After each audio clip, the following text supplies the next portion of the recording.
This is WPSL Port St. Lucie, the talk of the Treasure Coast.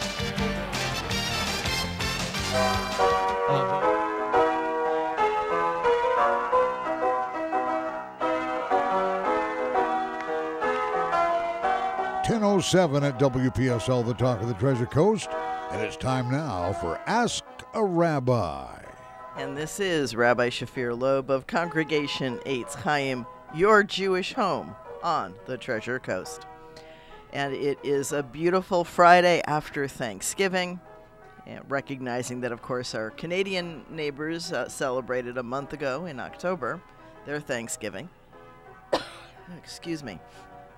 So, yeah, hopefully everybody found something for which they're thankful. It's a good idea to actually do that at least once a day.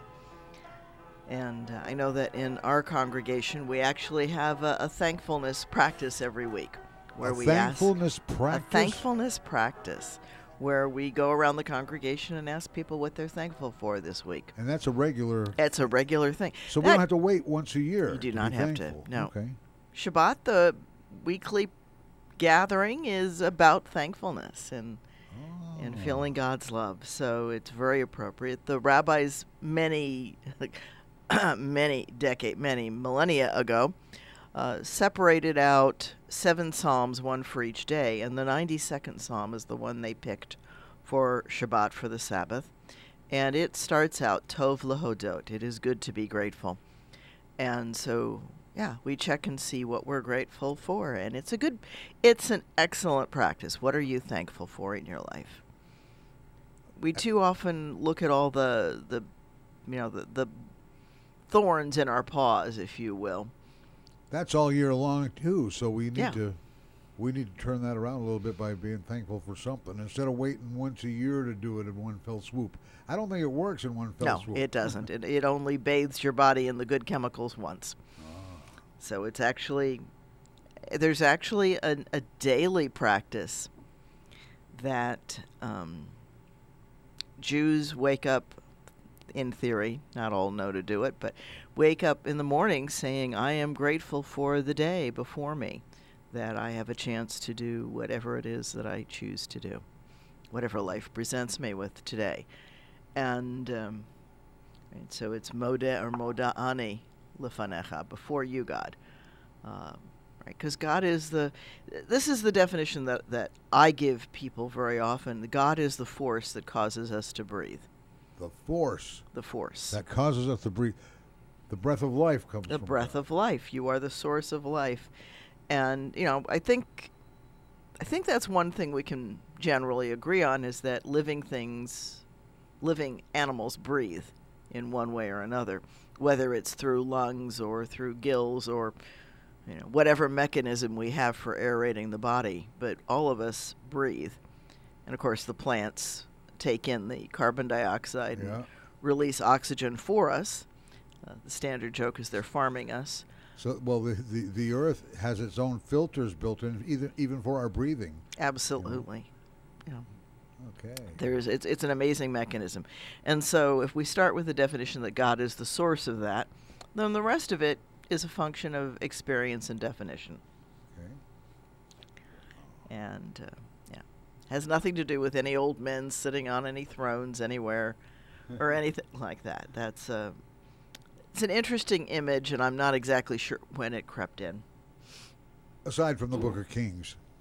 Aside from what? The Book of Kings. Well, the rulers, the records of the rulers of... Chronicles? Chronicles, that's Chronicles of the Kings, yeah. Yeah, Chronicles. But that doesn't talk about God being an old man sitting on a throne. No, that's right.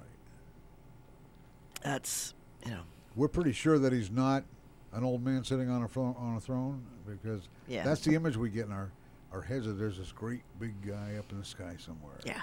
But it's not like that. He's everywhere all at the same time. Judaism says God has no form, we would recognize it. So the Jewish philosopher Maimonides, about a millennia, about 1,000 years ago, just about, said there is nothing that we can know about God other than the fact that God is beyond our finite minds. That's a paraphrase, but In essence, what he said, it's impossible to comprehend the infinite. Right, yeah. Because we're not infinite. And today we can understand infinite because you can take mirrors and put them together just right, and you can look in and see the layer after layer of infinity. But eventually you can't see it. Right, it gets so small. It gets so small and so tiny. Wow. Mirrors are fun, though. Oh, yeah. So back to the day after Thanksgiving. It's a lot of people don't work, and some do, like you and me. We're here. And life continues, and it is all beautiful. All the bargains, too, Black Friday. Oh, yeah. Yeah, please be safe out in the stores, folks. Yeah. It's never fun to hear about mobs getting a little bit unruly. Yeah. And there is nothing physical on the planet that is worth that kind of aggression in a store. It's just not. And I guess that's something that people eventually have to come to realize. Stores, the reason that it's called Black Friday, here's a piece of trivia, all right, is that most businesses finally become solvent and move from the red into the black. Back into the black. That's right. Yep. So they become profitable this time of year. And that's because sales increase so I dramatically. think there was like a certain percentage of profit that increases at this time of the year. Yeah, people shop more because they're shopping for gifts. And there's also that kind of hurry up, that panic buying, that frenzy, the, oh my gosh, I need to get something because I need to get it now. I know. I don't know how folks get so caught up into that. I couldn't get caught up into that. It would compel me to spend more money. And it does. Than I have.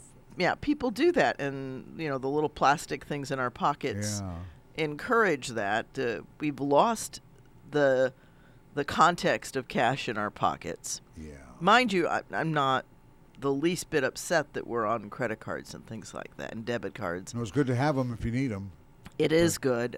I highly recommend a debit card rather than a credit card because that way you're spending what you in fact have. Money that's there. Right. Yeah. And when it says no, you're done.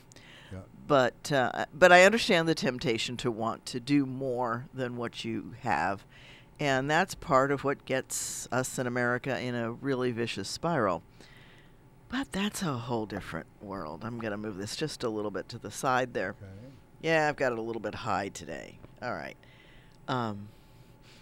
The joy of trying to keep the microphone where we want it and still manage to be visible and heard. So, yeah.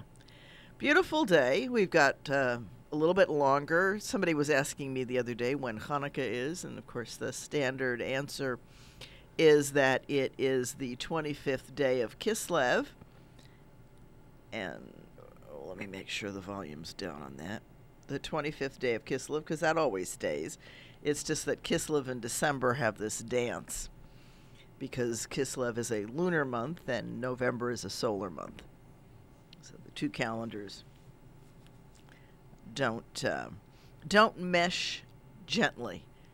They've meshed for thousands of years.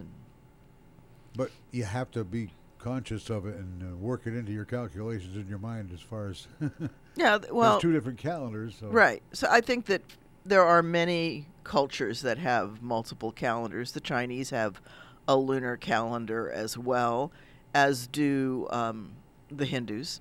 They've got a lunar. The older based civilizations / religions have an older calendar because we didn't yet have the watch movement and the solar system. It's an interesting piece that when you're looking up in the sky, of course, it's easy on a daily basis to make note of where we are in the moon phase. Yeah. And it conveniently works out to 29 and some fraction of a day. That's why they vary, because they're not the same every month. Right. They're a little bit different. Well, it depends on where the moon and the planet and the sun and all of that are in relationship to each other. We're all moving, but for us on the Earth, it looks as if the sun is not moving because we're moving around it. So there's all kinds of motion. You look at it this morning and then you wait a couple hours and look at it again, it's going to be in a different position. The Earth moves so slow you don't We're really going to see be it. on a different position. Right. The sun doesn't move, of course. Relative to us. We believed that it did at one time. We thought everything revolved around us. The ancients weren't so much inclined to think that. I know that we tend to say that, but the Greeks were able to calculate the circumference of the planet within a few meters using only solid geometry and shadows. They measured shadows. They were much more attentive to the world than we like to think.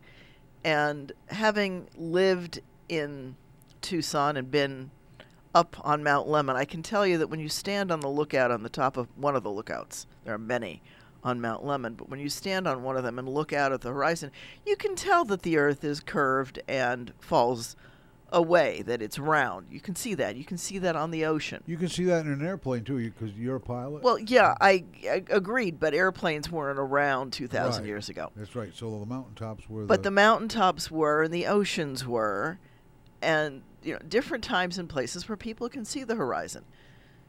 There are still people that believe the earth is flat. There are people who believe that, but I don't think the Greeks did. Okay. Because why calculate the circumference of a flat surface? That makes no sense. It doesn't make any sense. You're right. So the fact that they bothered to calculate it, the fact that the word planet means wanderer.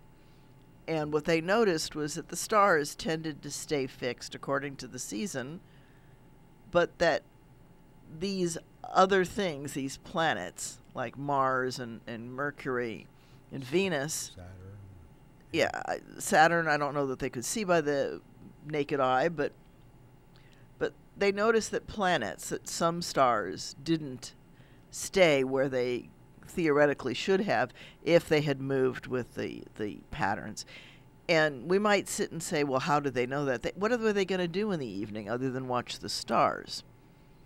Talk around a fire maybe, but watching the sky was a big part of being with your sheep, of whatever.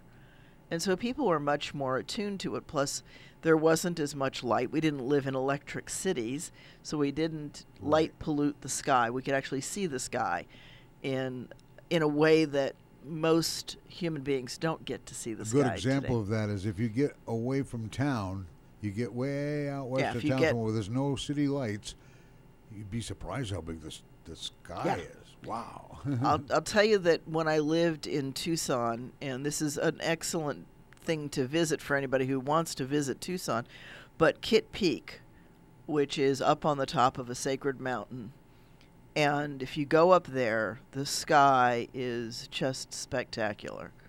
It's very, very different from what you see down in the city, because the amount of light pollution, even in a city like Tucson that recognizes dark sky as a resource, still has light pollution. And there was an interesting set of photos at Kitt Peak which showed the light pollution as it's growing in Tucson, and eventually the visual telescope is going to be worthless because of that light pollution. Many of them are, and so we're using different forms of telescopes now to look at the universe out there. Yeah, today they use some of those big telescopes in the daytime. Well, because they're not using light. Right, they're getting out of our atmosphere with vision. The other part of that is that now allows astronomers to be indoors on cold nights. So it makes that was actually, I once thought about being an astronomer, and I so hate the cold that the idea of being in a fur parka sitting in a cold observatory did not appeal to me at all. Wow. And I thought that I would be so miserable I wouldn't be able to do the job. That was probably a good decision, but now you don't have to make that decision because so many of the telescopes use other technologies. It's an interesting world that we live in. I think that people tend to look back at the ancients and think that they were stupid. They weren't stupid. I don't know where some of these crazy ideas came from that I don't think the ancients had. For example, when people talk about God eating, no, that doesn't make any sense, because as I tell my students today, if I put a hamburger on a bench and say, that's for God, and God will eat it overnight, and I come back the next morning, if a wild animal hasn't gotten there and maintenance hasn't gotten to it, it's going to still be on that bench or that rock or wherever I put it, because God doesn't eat. And the ancients weren't stupid either. They could tell that it was there unless somebody did something. And yeah. Usually with the offerings of food, they'd all leave, and somebody else would come along and take all the food, and then they'd all come back the next day and say, see? No. But that's a different type of a... Yeah, that's a whole different game. Yeah. So here's the piece. Scripture says it is a meal before God, not for God. Just like sacrifice is more of how to properly butcher an animal in a humane way. Right. For preparation to eat. Okay. For preparation to eat. Right. Sacrifices were eaten. That's why you gave the right shoulder to the priests who would dress the meat for you, basically. Wow. And it was a recognition that an animal had to give its life in order for you to eat its protein. And that's why we offer thanks for that animal as well as God for the meal. Right? And recognizing that we took a life instead of God taking it. Okay. And we did it for our purposes and not for bigger purposes, right, if you will. And yes, we're designed to eat some amount of meat, not nearly the amount of meat that most Americans eat, but that's the culture that we live in. Like yesterday. Oh. Yeah. The main course is the meat, always in whatever you're serving up. And the way we've modified turkeys. Domestic turkeys don't fly. That's right. But wild turkeys do. Ah, that's interesting. Yeah. It's not a bird that can't fly. There are birds who can't fly, but the turkey's not I've naturally. never seen an ostrich fly. They don't no. fly very well. No, they don't. Chickens can go a little ways, but not very far. Depends on the chicken. Yeah. They get up to roost up pretty high sometimes. Yeah, they can get up in the trees and roost quite easily. And we had a visiting guinea hen once in Tucson, and it was higher than me in the tree. Wow. When we tried to catch it for its owner, it had gotten away from where it was living. And they are not an extremely bright bird. Used to think that the quail weren't really bright, but the guinea hen made the quail look like a genius. Oh, wow. I miss the Gamble quails that were in Tucson.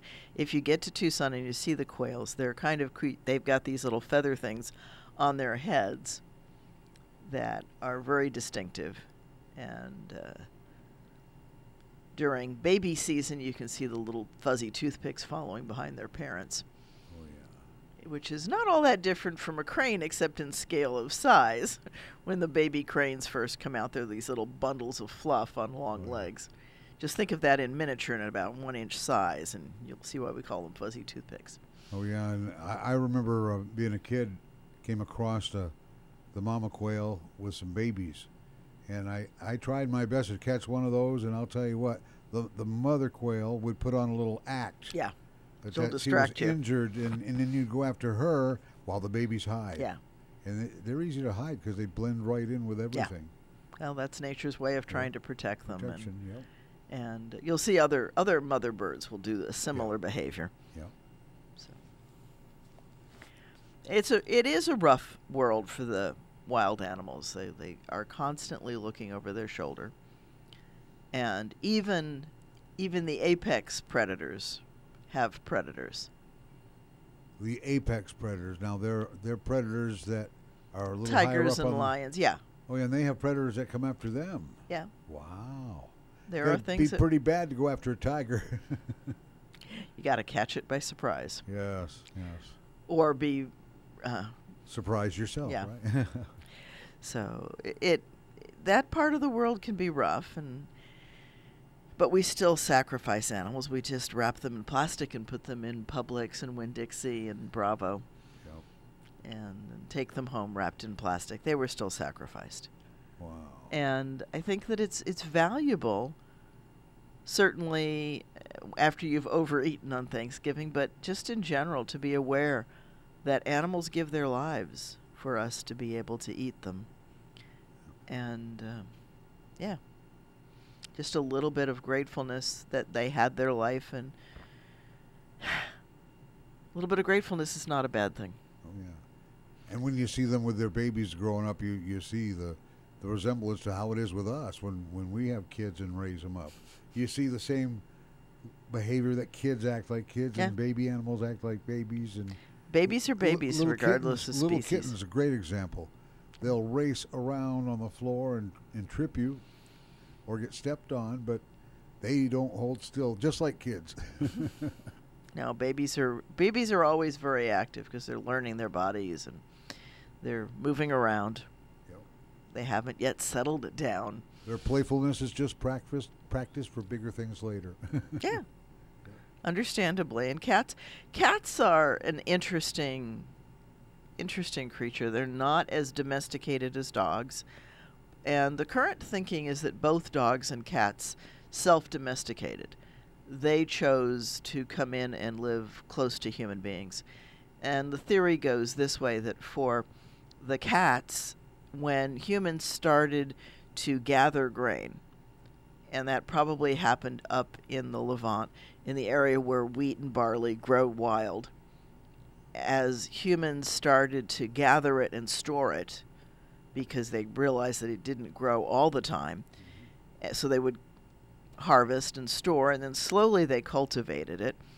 But as they stored it, of course, mice and other small mammals started looking at that as a convenient source of food. That's how the cats learned how to trust us. And the cats came in and they started to be in and around humans because it was a ready source for them as well. Which, that's as good a place as any to segue off, and I'll come back around to it.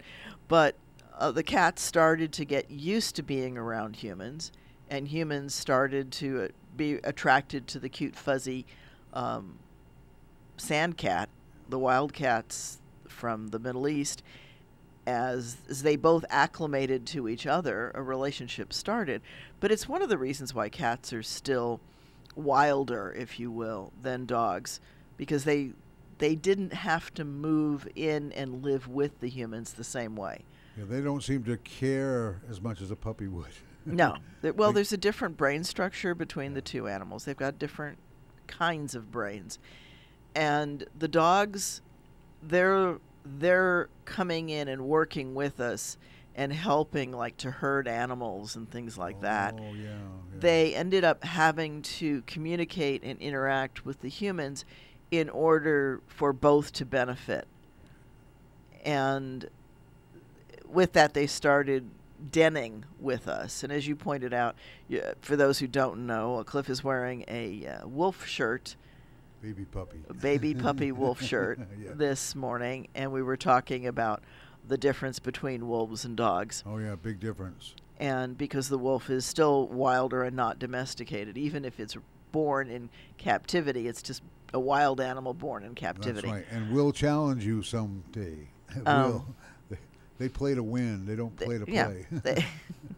They've got a different relationship, and they aren't as domesticated, anywhere near as domesticated as a dog is. They don't make good pets either. And no, they're very hard to, because they don't want to be in the house. They want to be out wild, which is reasonable. Dogs are very content. My dogs right now are probably asleep on my bed and quite content. Yeah, and if they were outside, they'd be miserable. They'd want to go in.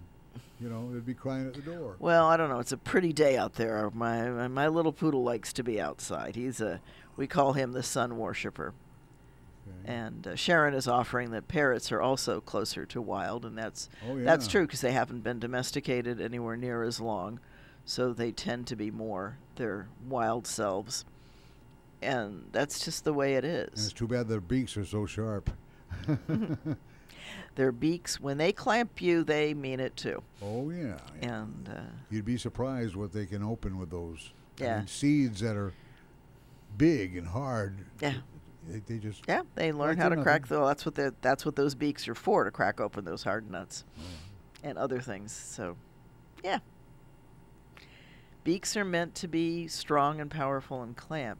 So animals that have chosen to live in and amongst us, and some birds choose to be close to us. There can be ducks that have adopted people and things like that, but they're not what I would call the same kind of a pet as a dog or a cat. Now, mind you, I've got a lizard. I've got a bearded dragon, a young one right now, and he's quite interesting. He's keenly aware when we go in and start to harvest the crickets to give to him. He could be sound asleep in his terrarium, and the second I open the door to the crickets, the Right eyes are there, open, right there. and the eyes are watching. And by the time it gets to his cage, he's down, and he's already learned where they're likely to jump when they get put into his cage.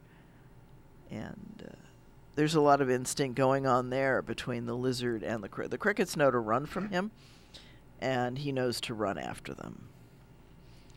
We are pre-wired in certain things. I've watched the local lizards. Well, they're not local lizards. They were They've imported. become, Yeah, these great big ones with the red heads and red tails. Yeah, you've got them outside. Yeah, they're like miniature dinosaurs. If you ever capture one, their skin is so thick, like a dinosaur.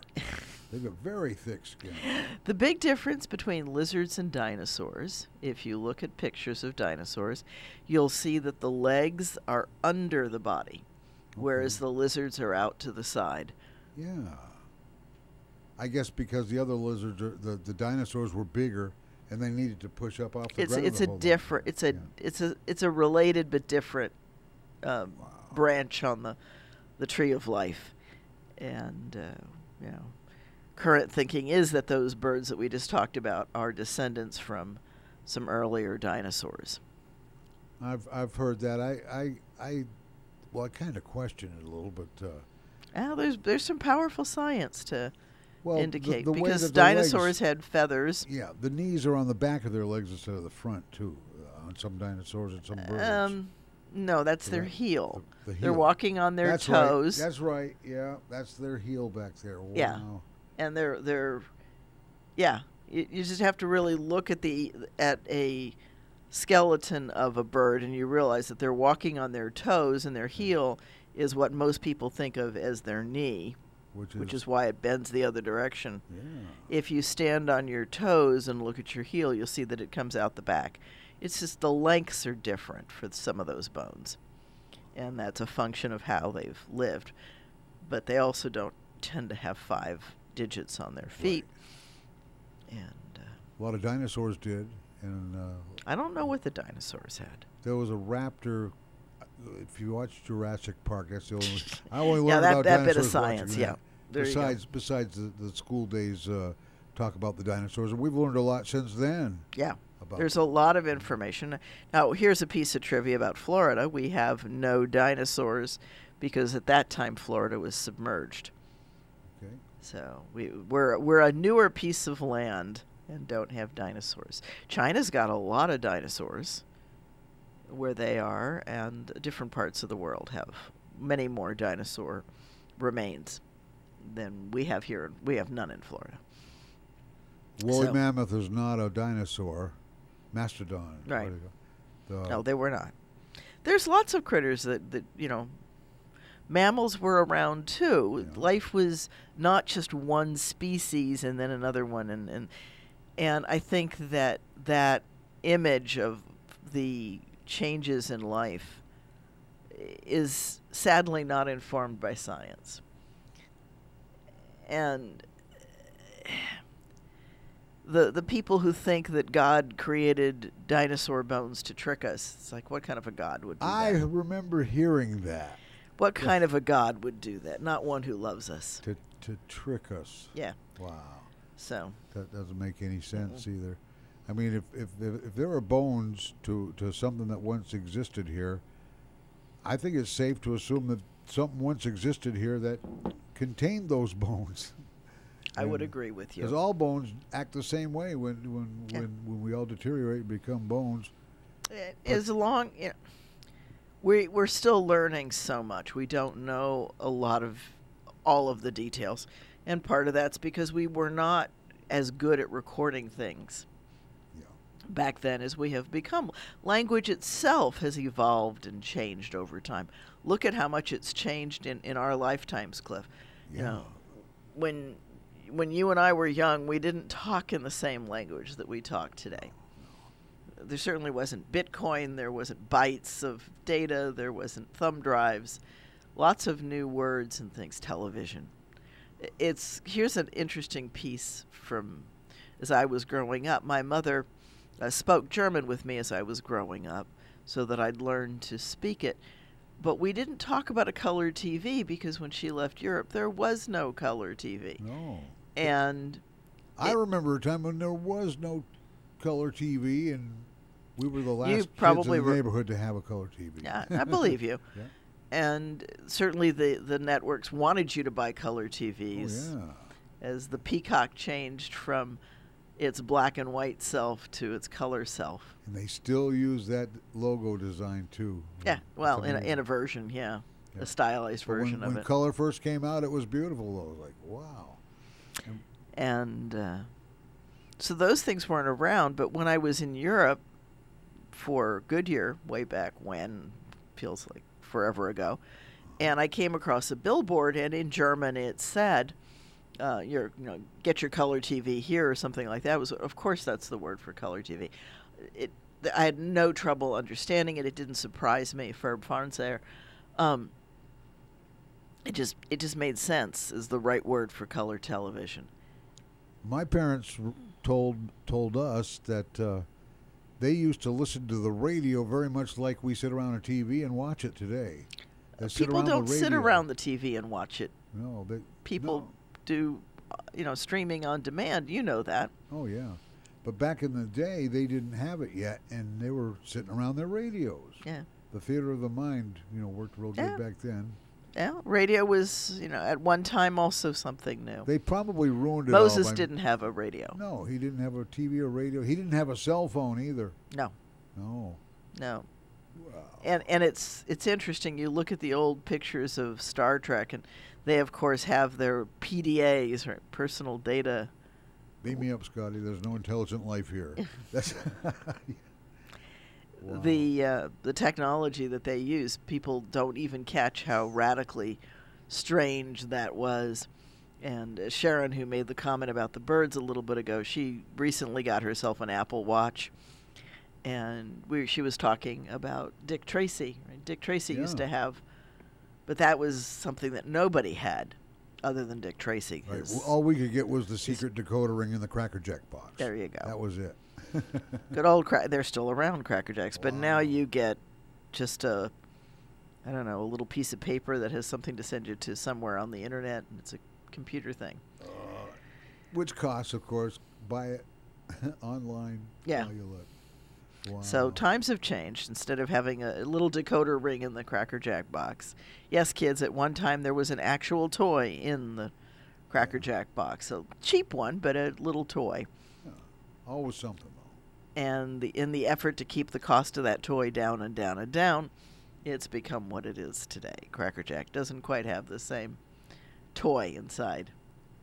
I'll bet the flavor's a lot different, too. They probably put a little less sugar in it just for health purposes now, because the candy-coated popcorn, that's basically melted sugar that was on it. Well, I think it was more sugar back then. It may have high fructose corn syrup in it now. Yeah. Oh, yeah. Wouldn't surprise me. I say that without knowing, so if you're a Cracker Jack fan, maybe you'll look and see if it's still sugar or if it's...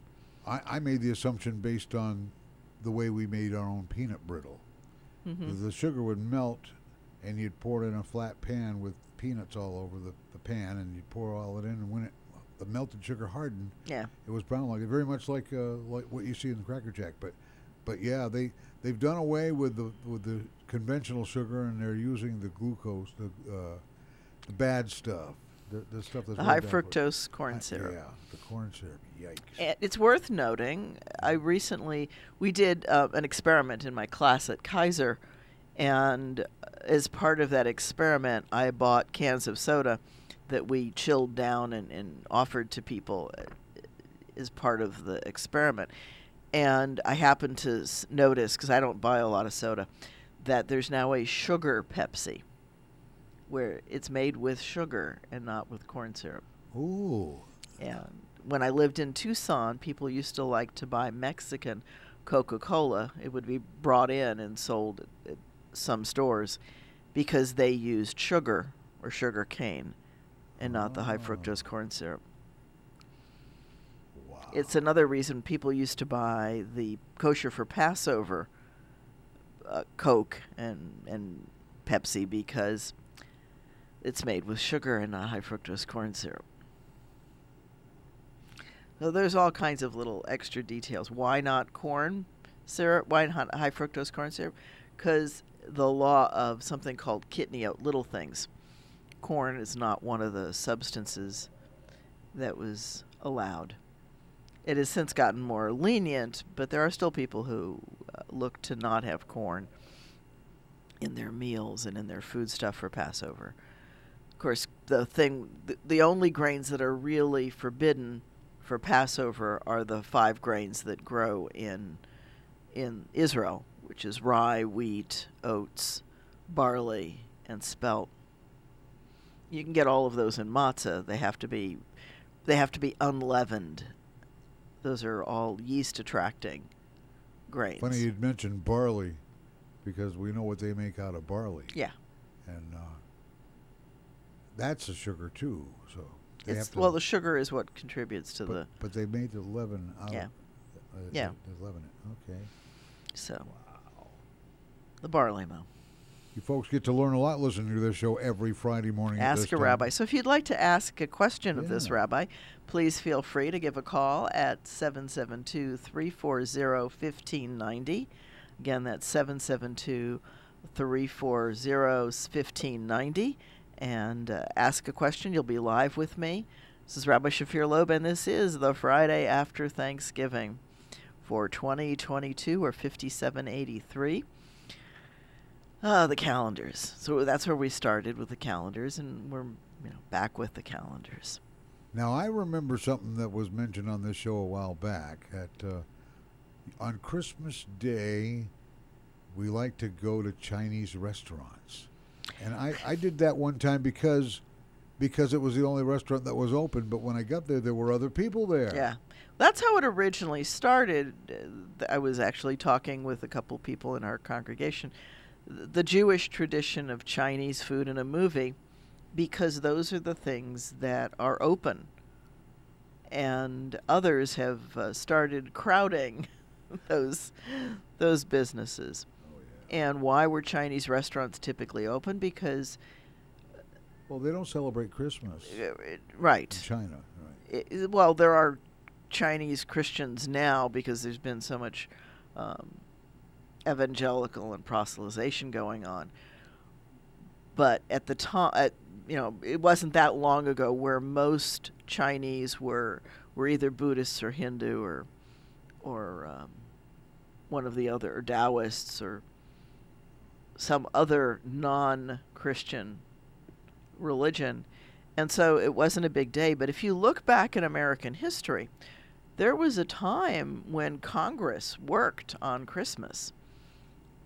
Charles Dickens in England was one of the big pushers for Christmas being a major holiday. So if we look at early American history, December 25th was just a work day, providing it fell during the week and not on a weekend. It's only more recently that Christmas has become what it is, and it's become so commercial, and that it's now considered an American holiday, which is kind of interesting. I mean, it is a national holiday in America, but Jews don't celebrate it, other than that we don't go to work because it's a national holiday. It's a holiday, and you don't have to go to work. Unless you work in, say... radio. Any of the first responder businesses or career fields. Hospitals still have to work. Animals still have to be fed. So farmers still have to work. And, different things that provide emergency services. Police, fire, all of those still work. And I used to cover the hospital when I was a chaplain, because being Jewish, it wasn't a big deal. Well, to the patient it was. it was a crazy time. Yeah. It was a very busy time in the hospital. It is still a very busy time, and it's a time when they're on a skeleton crew. Yeah. Excuse me. When most folks aren't working that day, in the hospitals, that's probably been hard all along. But everybody has their own clergy to call upon when they're in a hospital. That's the nice thing about that. We're able to. Well, hospitals also have a chaplaincy service, Yeah. which the local hospitals have, and but yeah, you're going to have skeleton crews of anything that's considered support. But I worked as a chaplain on Christmas because it was an easy thing for me as a Jew to do. It was a give back, if you will, to my Christian colleagues so that they could spend the time with their family. And Sharon is saying she used to cover. And that's a thing that a lot of Jewish folks do, is we'll cover for folks who want to be home with their families for Christmas. And that's the way that we live together. It's worth noting, for the folks who want to convert somebody to something or other, if we look at human beings as an entity, compare it to a human body. We can't all be livers and have a viable human being. We can't all be hearts and have a viable human being. We need different people to do different functions at different times. And so when people are doing the best they can to be who and what they should be, then we're going to have the strongest entity as a human species. So some of us need to be hearts, some of us need to be livers, and some of us need to be gallbladders. It's just the way that we have to function in and with each other. We can't all be the same and do everything the same. No. The other clue that I have that I tell people along this line is, if you look out at the palm trees, there's more than one kind of palm tree. And that's because God doesn't want everything to be the same. That's not how the world is designed. It's designed to have us be and do different things. Look at any forest or flower garden for that matter. Yeah. Look at the flowers. They're not complaining over what color they are and how much taller these ones grow than those ones. Well, They're all beautiful in their own way. They are all beautiful. I like looking at like a cluster of crepe myrtle, or actually I like looking at lilacs, but they don't grow easily in Florida. But any kind of a cluster of flowers, and you'll see that individual flowers have many, many flaws, but the cluster is beautiful. Oh, yes. And that's part of it. But the other reality is that if you had a garden in your house and only had one kind of plant everywhere, It wouldn't be fun. it wouldn't be fun. We are designed to want variety. It's one of the basic human needs. We need variety. We need change. That's not an accident. So first we need to survive, and that's a primary. No matter who looks at the needs of human beings, we all agree that human beings have to survive. That's a primal need. But once that happens, then we want to be significant. We want to mean something to somebody. We want to love and be connected, and we want variety. We need all of these things, and then once we satisfy those things, then we want to start to learn new things, and we want to give back. So those are higher needs. And it doesn't matter whether you use Maslow or any of the other systems that are out there. Maslow is just the best known hierarchy of needs. But we all have driven basic human needs. And if I look at my dog has basic survival. And they want variety. They want to play. They want different things going on. And they also always want you to share what you're eating with them because they want to try something a little different once in a while, too. Well, it also just smells good. Oh, yeah, especially. Yeah. The hounds definitely know when we're eating. Cats, not so much. They don't care. No. Unless there's more than one cat and one gets something the other ones don't. No, well, we've got two cats, and no, there is zero competition between the cats. Now, when the cat is finished eating, the dogs will clean up whatever the 2 or 3 bites that we have a cat leaves who had 4 kittens a while back, And when we feed them, she'll sit there and watch and make sure all the kittens eat first before she goes and eats. Mothers are mothers. Yeah. We've seen this before, yeah. And the same is true with the Harris hawk families out in the desert. Yeah. Mother hawk makes sure that the last, the lowest, the least has their fill as well. The pod doesn't stop hunting until everybody has eaten. It's amazing how the instincts guide these creatures along to know how to, well, look at the birds that fly south for the winter. How do they know where they're going? How do they know how to get back afterwards? Instincts are amazing things. Oh, yeah. Instincts are things that we know without having learned. Now, there are also things that are easily learned. Those are things that we might not know from birth, but we learn very quickly. We are wired to learn, which is an interesting piece. And we've got different ways that we like to learn. And it doesn't mean that we can't learn other ways. We can. So if you're a tactile learner, it just means that's the easiest and most fun way for you to learn. But you can learn other ways. And it's up to some extent, it's up to the individual to address the way that you learn best and help make that the way that you do it. So that you can, some students use flashcards, others use other things.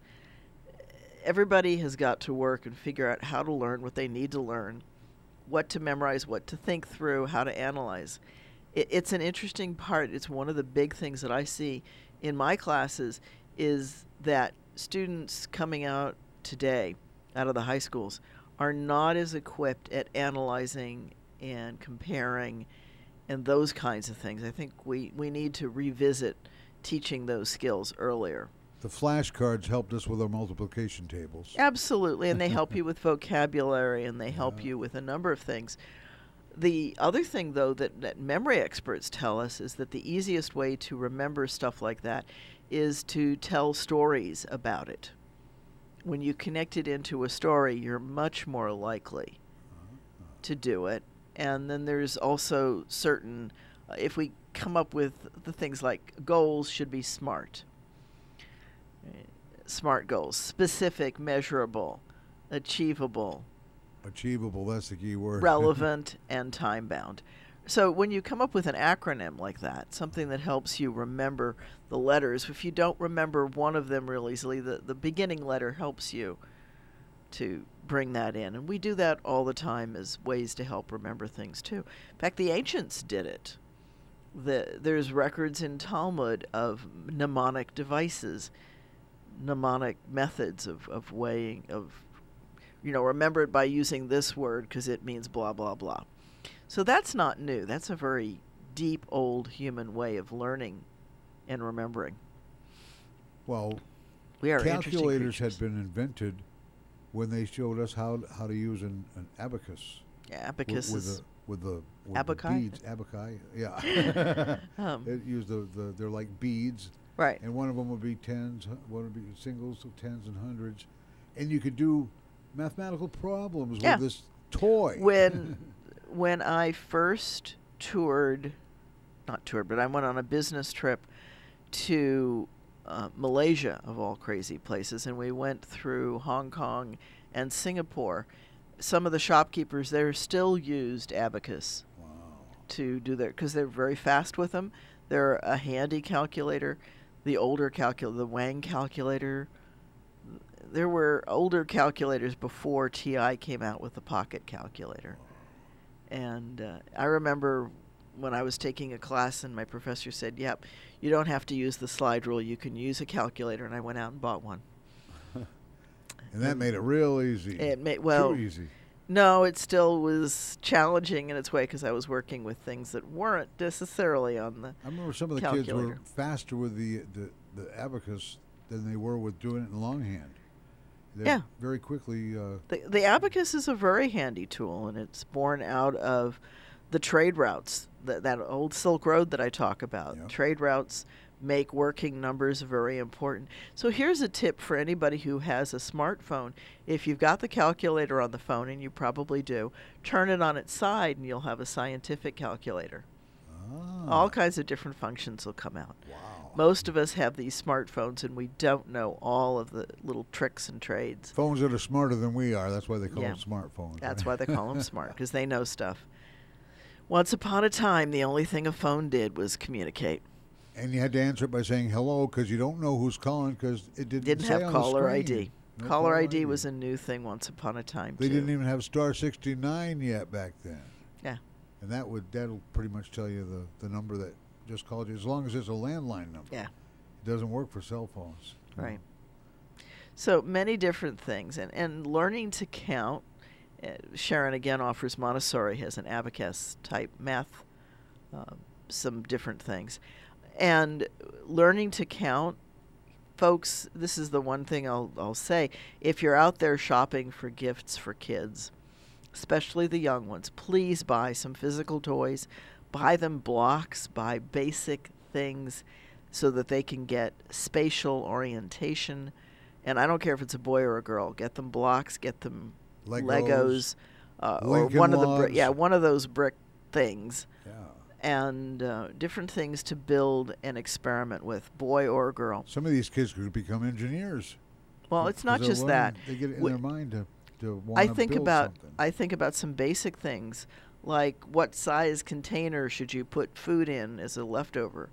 You don't want to just put everything in a giant container and waste the space in your refrigerator. Yeah. Okay, so there's practical pieces to it too. We need to understand our world as best we can. And parents, I know there's a temptation to want to just buy toys for your kids that are on the screen or apps. Please get them some physical toys so we don't have screen kids. That's one of my pet peeves is kids who don't have 3D eye-hand coordination because the only thing they're using is the phone or the tablet. Wow. And Now, do you have a website for the congregation? Yes. Yes, we do. It's www.eitzchayim.org, eitzchayim.org. And we do have our Friday night services on Fridays at 7:30 at 540 Northwest University Boulevard, Suite 102. And so a shout out to everyone. Have a great week. Hope you had a great holiday. And let's stay safe through the holiday season. Ask a Rabbi, Friday mornings in the 10 o'clock hour on WPSL, Port St. Lucie, the talk of the Treasure Coast. And yes, that high-tech webcaster to the world. Thanks to Google Home, Alexa, and the TuneIn app on your, smartphone. You can listen in from anywhere. And this is Rabbi Shafir Lobb, and this has been Ask a Rabbi.